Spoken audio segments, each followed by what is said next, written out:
Hello, everyone, and welcome back to yet another episode of Proclaim Liberty. Listen, today we have the mayor of New York, Mayor Eric Adams, and I want you to check out some of the things that he is throwing back at these journalists. He actually sounds like he's fighting for the other side. He doesn't sound like a Democrat, especially a Democrat nowadays. Check this out.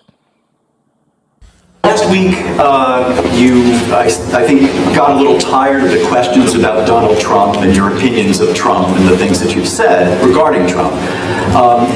However, you had a press conference last week where you, in essence, defended Trump when it came to the issue of whether he's a fascist or not.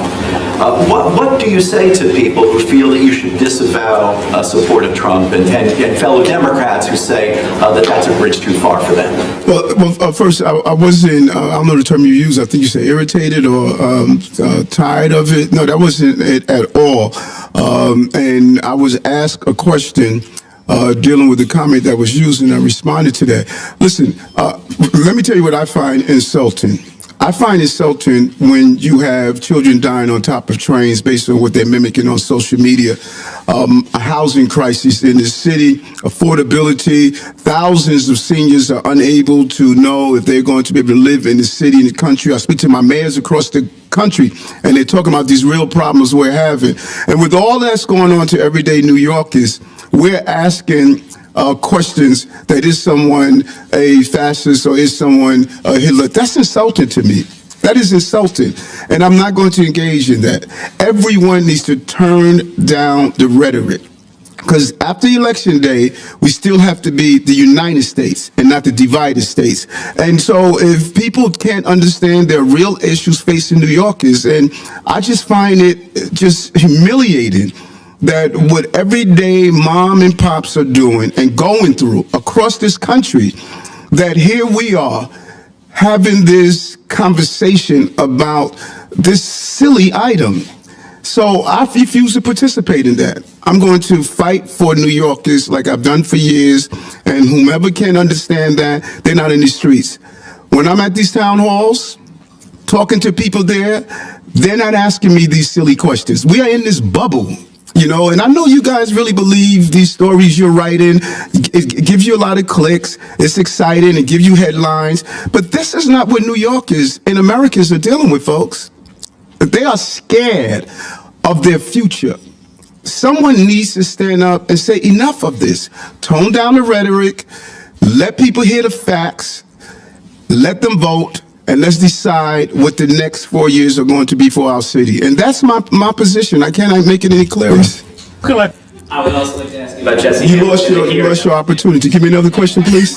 Mr. Mayor, Yes. I know you said New Yorkers. I know you said it. I know you said New Yorkers don't care about whether or not Trump's a fascist, but Vice President Kamala Harris's campaign has made a big deal of that, right? Her campaign and her surrogates have very much leaned into the messaging that he's unhinged, that he's a fascist. By saying that he's not a fascist, are you not at all concerned that you're undermining her messaging and indirectly helping Trump with the election just days away?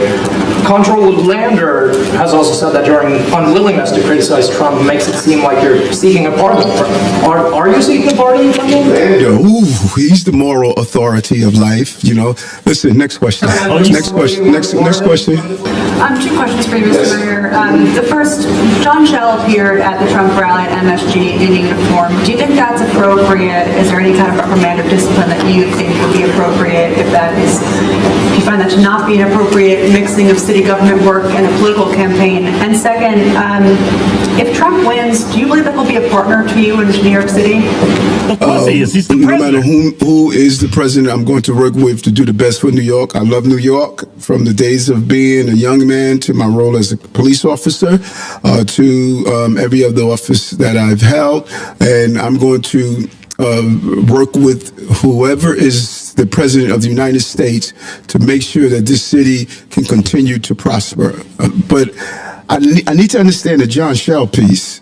What do we believe John Shell did that was wrong? Because I'm not quite understanding. Did he? Because when I looked at the interview, he didn't make any political statements, and he better have been in uniform. He was working. He was making sure that people who were attending the rally, walking down the block, that they were all protected. So, what did John Shell do? Was it that he did an interview on a station that many people don't like? But I don't hear anybody, not one person talking about the fact that he did an interview on NBC, CBS, AP, and others. So if the rule is that we don't talk to any outlets that we Maybe don't that's like, why then, let me get out of here. Mayor Adams want someone who can think for themselves. Tyranny always has a pattern, doesn't it? You can't have those that are under you have a brain or think for themselves, because they could then recognize that what they're doing, perhaps it's not the best, and they'll think up a better way. I applaud Mayor Adams for actually standing up for what he thinks is right. Seems like he knows a little bit about the Constitution, and that just doesn't go along with his party, seemingly. God bless you, and we'll see you in another episode.